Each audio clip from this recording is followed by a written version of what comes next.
Hola chicos, Em, la materia anterior, fósiles, explicaba una de las maneras en las cuales nosotros podíamos evidenciar el proceso de evolución. Sin embargo, el fósil, a pesar de que es una buena herramienta para utilizar en este tipo de evidencias, no necesariamente va a ser la única evidencia o prueba de la evolución que manejamos hoy en día. Existen más evidencias de la evolución que van a complementar al fósil, que viene siendo una de las evidencias más antiguas en las cuales la humanidad se basó. Claramente el fósil tiene sus desventajas.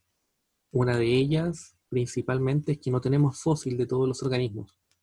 Y muchos estudios más actuales han generado divergencia con respecto a eso. Es por esto que existen otras evidencias de la evolución que pueden complementar e incluso ayudar a explicar procesos evolutivos a lo largo de la historia de los organismos vivos. ¿Qué otras pruebas existen de la evolución? ¿Ya? Claramente, como les digo, fósiles no es lo único, sino que también vamos a tener diferentes tipos de pruebas, lo que es la embriología, lo que es la anatomía comparada, la biogeografía y la biología molecular.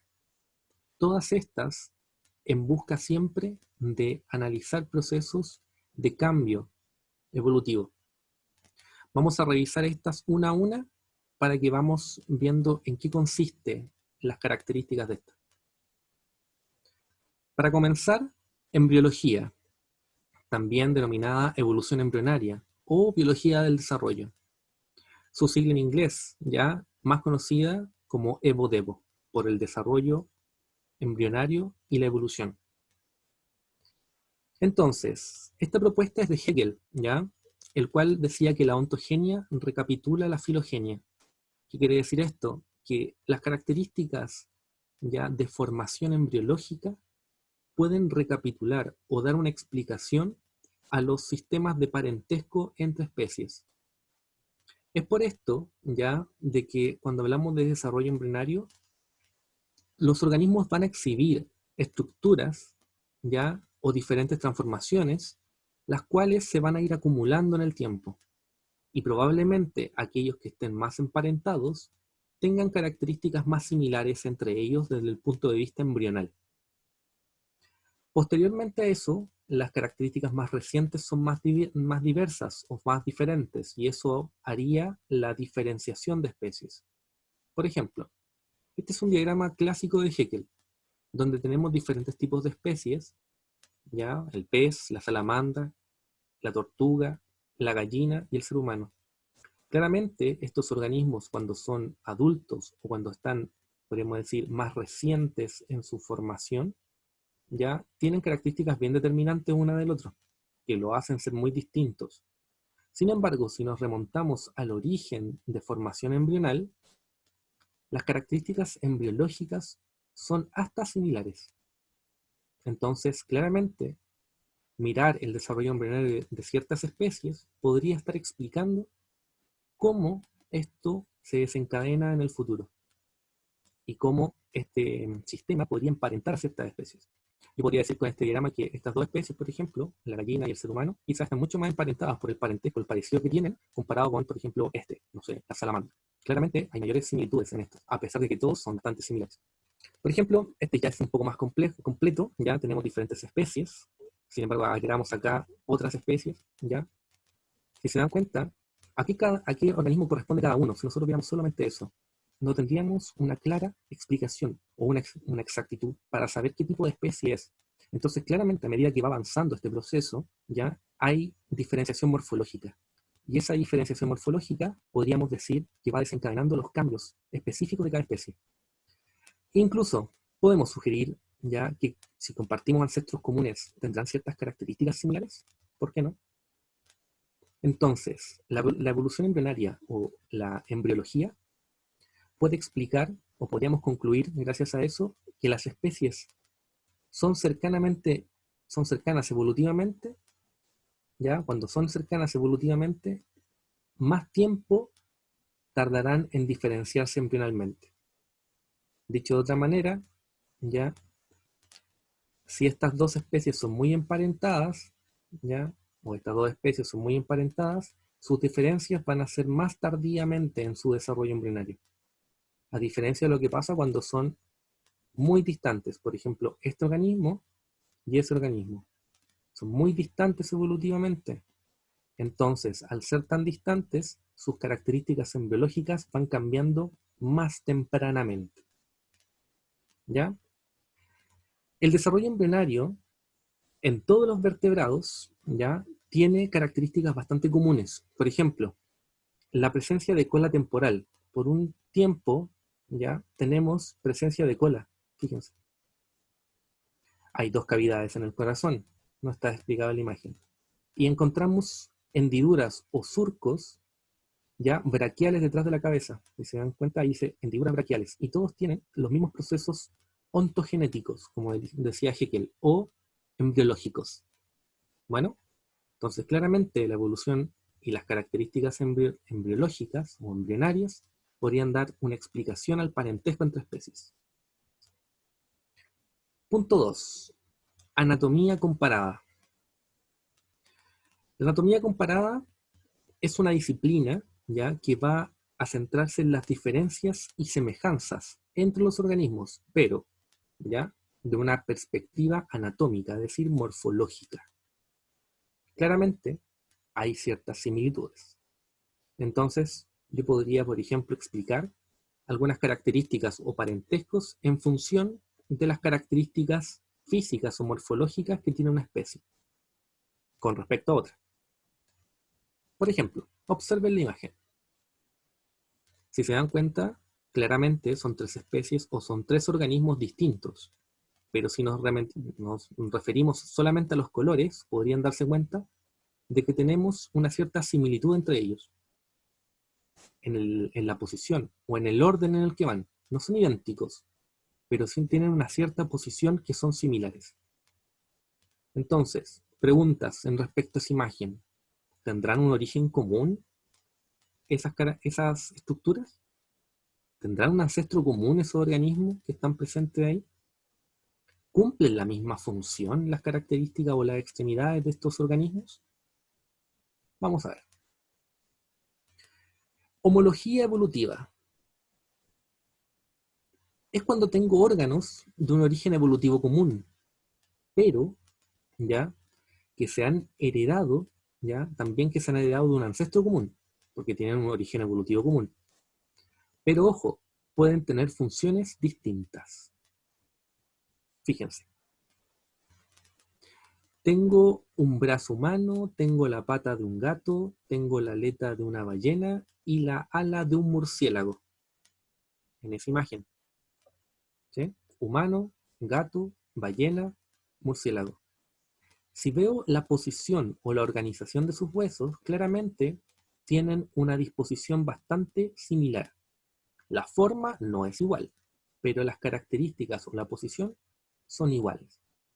Incluso compartimos algunos huesos que tengan formas distintas, es otra cosa. Por ejemplo, las falanges de la mano de un humano, ¿ya?, también están presentes en el ala de un murciélago, también están presentes en la aleta de una ballena, ¿ya?, y también están presentes en la pata de un gato. Entonces, claramente, estas falanges van a dar formación a las estructuras o a las extremidades de los organismos. Por ende, yo podría estimar de que tienen un origen evolutivo común. De hecho, mal que mal, todos estos organismos que están acá son mamíferos. Pero ojo, ¿ya? Pueden haber venido de un organismo, pueden proceder de un organismo ancestral, un tetrápodo, como dice ahí, un organismo que caminaba en cuatro patas que ya no existe, pero que de esa estructura o de esa pata ancestral se fueron organizando diferentes tipos de funciones dependiendo de las necesidades del organismo. Eso es una homología, ¿ya? Pero ojo, una homología explica una divergencia evolutiva. Por eso en el título dice homología evolutiva, entre paréntesis, divergencia. ¿Qué es diverger? Separarse. A pesar de que presenten similares características, ¿ya?, dos estructuras o más, en este caso son más, puede que existan especializaciones, es decir, se están separando evolutivamente unas de otras. Bueno, eso es una homología, cuando tienen un origen común y tienen funciones o pueden tener funciones distintas. ¿Sí? Ahora, observen la siguiente imagen. ¿Qué son? Alas. Si se fijan, tengo un ala de un insecto, un murciélago, un pterosauro, bueno, eso técnicamente no existe, pero la pusieron ahí en la imagen como para poder explicar, y un ave. Si se dan cuenta, estas estructuras son bien distintas entre ellas. Pero la pregunta es, ¿tienen un origen común? ¿Hay un ancestro común entre ellos? Pero ojo, ¿cumplen la misma función? No sé, veamos. Analogía evolutiva. ¿Qué es ser análogo? Órganos que vienen de un origen evolutivo diferente o distinto, ¿ya? Si es que existe un ancestro común entre ellos, ¿ya? Tiene que ser muy lejano. Y claramente, la función es similar o parecida. Por ejemplo, analogía, un sinónimo sería directamente una comparación. Es decir, son comparables, pero no tienen un origen evolutivo común. Si miran esa imagen, tenemos una pata o una extremidad, en este caso, una extremidad inferior de un humano. ¿Para qué sirve eso? ¿Para qué nos sirven las piernas? Para movernos o para movilizarnos, ¿cierto? Lo que está acá es una pata de insecto. ¿Para qué le sirve la pata a un insecto? Para movilizarse, caminar. Claramente cumplen una función muy parecida, pero sus estructuras no son iguales. Es por eso, ya, de que hablamos de una convergencia, porque muchas veces los orígenes evolutivos distintos hacen de que converjan en una sola función. Por ejemplo, acá, estas tres especies distintas de organismos, si se fijan, tienen un origen evolutivo diferente. Cada uno viene por su rama evolutiva, pero todos ellos tienen una forma hidrodinámica para poder nadar en el agua, por ejemplo. Entonces, esa es una función similar, pero no quiere decir que tenga un origen similar. Por eso las analogías explican la convergencia evolutiva, es decir, que especies ya que no se relacionan directamente, muy lejanos o ancestros, si es que es así, ya están muy poco emparentadas, pero ojo, que habitan ambientes que son similares o que ejercen las mismas presiones, pueden alcanzar características similares. ¿Sí? Ejemplos. Hay unos ejemplos más adelante. Deme un segundo antes de eso. Un pequeño paréntesis. Hay características que son vestigiales.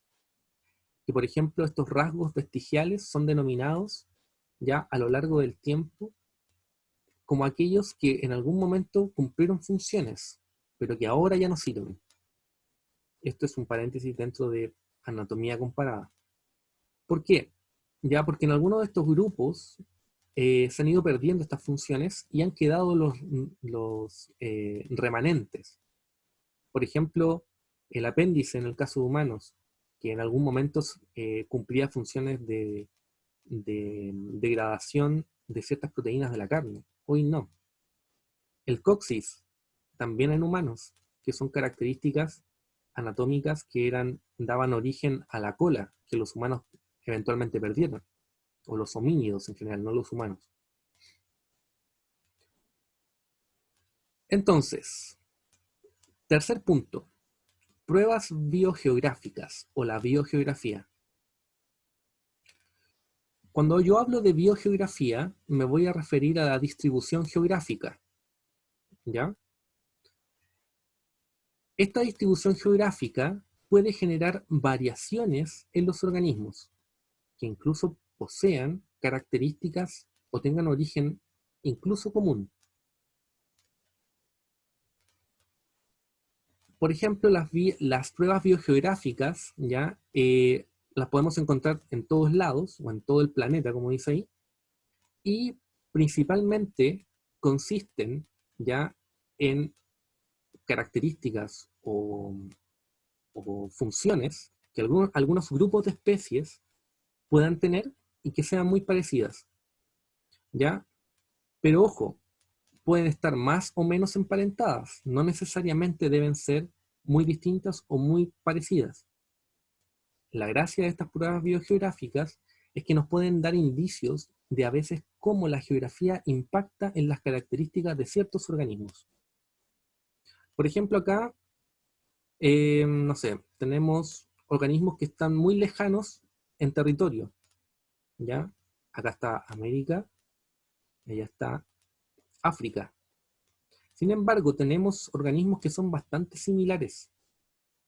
No son idénticos, pero son similares. Un jaguar y un leopardo son felinos que se han diferenciado evolutivamente, pero como han estado en características o en ambientes climáticos o geográficos con ciertas características hasta incluso similares, generan que ellos se parezcan evolutivamente, a pesar de no ser la misma especie.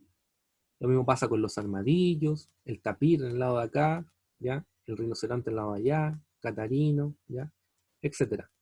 Es decir, podemos tener organismos que a pesar de que están en territorios completamente distintos, cumplen funciones bastante similares o tienen estructuras bastante similares.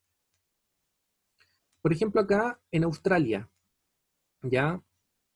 Australia es un ejemplo clásico de especialización de organismos en función de un ambiente distinto. Porque como Australia está prácticamente aislado ya territorialmente de otros continentes, su aislamiento ha generado evolución muy diferente comparado con algunos organismos. Incluso encontramos mamíferos que han evolucionado a tal punto de generar estas variantes que son marsupiales, ¿ya? Es decir, que poseen un ambiente de desarrollo embrional distinto, poseen un marsupio, la famosa bolsita del canguro, que es un estado de desarrollo embrional. Y que encontramos todos estos tipos de ya marsupiales presentes en Australia, que no están presentes en otro continente. Otro ejemplo acá son los camélidos en general, ¿ya? Los camélidos. Los camellos, o las vicuñas y todo eso en el fondo. Los camélidos de Sudamérica son muy distintos a los africanos, ¿ya? O asiáticos, ¿sí? Si se dan cuenta acá, debido a las características eh, principalmente asociadas a la geografía, han tenido una variación importante en sus características. Y todas estas especies se asocian, ¿ya? Ahí, si se dan cuenta, a lo largo de Chile encontramos casi todos estos camélidos, ¿ya? Se asocian a sus requerimientos ambientales, ¿ya? Si se dan cuenta, ese camello, ¿ya? De Asia y África es muy, muy distinto a una llama, pero son parientes porque son camélidos. Entonces, el funcionamiento de esto implica también ya reconocer las características ambientales. Y muchas veces ya estas características ambientales ya impactan directamente. Pero ojo, voy a volver un poquito atrás, explicar esto un poco de marsupiales. Un ejemplo también tiene que ver esto con la anatomía comparada, ¿no? El punto anterior. Es decir, cuando vemos convergencia evolutiva. ¿Ya? Yo sé que, por ejemplo, el canguro ya no tiene ningún convergente en otro continente, pero por ejemplo, si me refiero al lobo marsupial, el lobo marsupial ya se diferenció de los mamíferos. O sea, es un mamífero, pero marsupial, ¿cierto? Entonces, a pesar de eso, igual comparte ciertas características de un lobo común. Me refiero a los lobos de ambientes geográficos normales. Es decir, hay una cierta semejanza en sus características anatómicas que hacen que se parezca mucho a un lobo común y corriente. Sin embargo, igual hay diferenciación porque tienen orígenes evolutivos, su ancestro común es muy cercano, pero aún así cumplen funciones similares. Por eso es un ejemplo también de convergencia evolutiva. Otro punto dentro de biogeografía es la variación clinal. ¿Ya? Cuando yo me refiero a esto, me voy a referir cuando hablo de una misma especie. ¿Ya? La variación clinal se marca mucho en vegetales. Bueno, cuando yo tengo, por ejemplo, variaciones graduales, ¿ya? De una misma especie, o incluso a veces de una misma población, porque no necesariamente tiene que ser la misma especie, pero de especies como bastante similares, ¿ya? Incluso en características físicas y genéticas, como dice ahí, se deben principalmente al gradiente geográfico, por ejemplo, la altura. Hay veces en que encontramos, por ejemplo, especies similares o de características similares en un gradiente altitudinal, como se dice, o en una ladera ya de un cerro, por ejemplo. Al subir, los organismos ya pueden ir variando en su estructura y encontrarse, por ejemplo, organismos mucho más pequeños, mucho más grandes, dependiendo de la altura en la que estén, a pesar de ser de la misma población o de la misma especie en algunos casos. La variación clinal claramente afecta porque si yo comparo las características geográficas y climáticas de esta zona comparadas con las de esta zona, ya pueden haber diferencias. Puede estar más helado por acá y acá más templado. Puede haber un pH o una humedad distinta a este punto, acá lo mismo. Entonces puede generar cambios en las estructuras eh, morfológicas de un organismo. Último punto, pruebas bioquímicas o moleculares. Cuando me refiero a esto, me voy a referir a las pruebas más recientes que conocemos científicamente, debido principalmente a que las pruebas bioquímicas o moleculares han sido la respuesta a ciertos componentes que eh, se han dilucidado gracias a los avances tecnológicos. Normalmente, cuando hacemos este tipo de pruebas bioquímicas, ya se han estudiado o se estudian bastante las proteínas, ya, y los ácidos nucleicos, por ejemplo el ADN. Muchos organismos comparten ciertas moléculas, y estas moléculas, si las encontramos en dos especies, dependiendo de la cantidad de semejanzas, podemos decir que están más emparentados. Las moléculas en este caso son más parecidas, ¿ya? Cuando menos diferencias evolutivas encontramos entre dos especies o entre organismos, ¿ya? Un ejemplo clásico, más social quizás, para explicar un poco esto, son las pruebas de paternidad, ¿sí? Tenemos la prueba de paternidad, donde, por ejemplo, una madre normalmente lleva eh, una prueba molecular o bioquímica de su hijo en este caso, y se compara con las características genéticas de sus posibles padres. De esta manera, se puede saber con exactitud o con el 99% de exactitud si es que el hijo que ella espera efectivamente corresponde a un padre en específico. Las pruebas moleculares, ya como dijimos en la diapositiva anterior, ya entre más cercanos dos individuos evolutivamente, menos secuencias de ADN o de proteínas, faltó ahí, ya deberían tener. Es decir, diferentes, perdón. Menos secuencias de ADN o de proteínas diferentes deberían tener. Este ejemplo que está acá es de material genético, es de ADN. Estas letras que representan el ADN son el lenguaje que codifica las características genéticas, que suelen ser unas letras que más adelante revisaremos. Por ejemplo, si este es un ADN, una secuencia original del ancestro común, si yo comparo a ese organismo y a este organismo que diversificaron a partir de ese, claramente si yo comparo a este organismo y este organismo, se parecen harto al original. Tienen un par de cambios nomás en letras.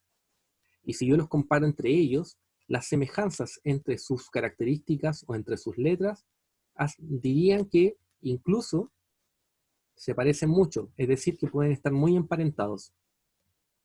Claramente, con el avance de la evolución, estas características pueden ir variando. Tanto es así que en algún momento tantos cambios en estas letras pueden generar que estos organismos prácticamente ya no se parezcan genéticamente. Es decir, que ya tenemos organismos muy diferenciados uno del otro.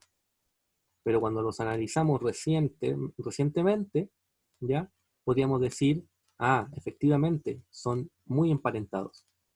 Yo podría, por ejemplo, decir, mira, este ancestro es un felino ancestral, y acá tengo un tigre y acá tengo un león. Es decir, se parecen mucho.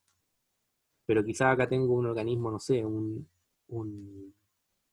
eucarionte, ya muy ancestral, y acá yo podría tener un humano, y acá podría tener un insecto. Es decir, mira, se han diferenciado tanto de que ya prácticamente no se parecen uno del otro. Claramente el ADN y las proteínas, el ADN sobre todo, puede transmitirse de generación a generación, ¿ya? Y puede ir mutando, puede ir variando, ¿sí?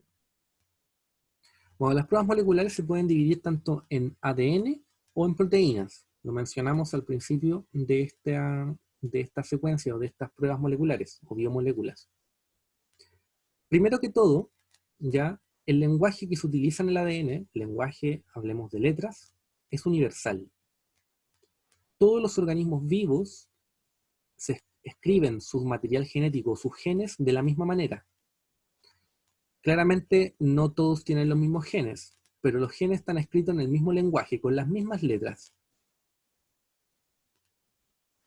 Y al tener este lenguaje escrito ya en el ADN, podemos comparar algunas secuencias. Entonces, si yo comparo estas secuencias, entre más se parezcan estas secuencias, podríamos decir que más semejanzas tienen. ¿Sí? Fíjense en la imagen. No está tan clarita, pero se nota por lo menos. Ahí tenemos los humanos, los chimpancés, los gorilas, orangutanes y gibones, ¿cierto? Tenemos secuencias escritas de ADN para cada uno. Si se fijan, esas secuencias que están pintadas hacia abajo, ya es secuencias que son prácticamente la misma entre una especie o entre un grupo y otra. Es decir, podríamos decir, o podríamos ver la cantidad de semejanzas que tenemos entre humanos versus chimpancé y decir, mira, solamente se diferencian en este nivel, o solamente se diferencian en este nivel. De hecho, si analizamos humanos y chimpancés solamente, para no alargar tanto, esa secuencia es igual, también es la misma, todas esas son prácticamente las mismas. Aquí hay una diferencia, ¿ya? Pero es mínima, esa es la misma. Acá hay otra diferencia, ¿ya? La misma, otra diferencia. Entonces podemos decir genéticamente que el humano y el chimpancé se parecen bastante, ¿ya? Y eso habla de la evolución. Si yo hiciera esta comparación entre humano y, no sé, una hormiga, probablemente estas secuencias serían muy distintas. Y las últimas pruebas moleculares son respecto a las proteínas, ¿ya? Las proteínas es otra molécula que podemos analizar y normalmente se utilizan las proteínas de sangre. Porque recordar que la sangre se aglutina o se coagula, ¿ya? Y a partir de esa coagulación yo puedo estimar el grado de coagulación. Y por ende, entre más se coagulen, ¿ya? Lo más probable es que se parezcan más. Como dice ahí, cuando se mezclan sangre de diferentes especies, se produce una coagulación, porque obviamente los componentes sanguíneos son muy diferentes uno del otro. Por ende, a mayor parentesco entre especies, mayor coagulación va a haber, porque va a reconocer ya esas proteínas muy cercanamente a los organismos que estamos estudiando. Entonces, entre ellas se van a coagular más. Por ende, acá llegamos a la misma conclusión de la diapositiva anterior. El hombre y el chimpancé coagulan en un gran porcentaje uno del otro, ¿ya? Entonces, el chimpancé y el hombre están muy emparentados. No así el hombre, por ejemplo, y las aves o el caballo, que están muy alejados. ¿Sí? Bueno, chicos, eso era. Espero que haya quedado claro. Cualquier duda la hacen saber. Y nos vemos en el siguiente. Saludos.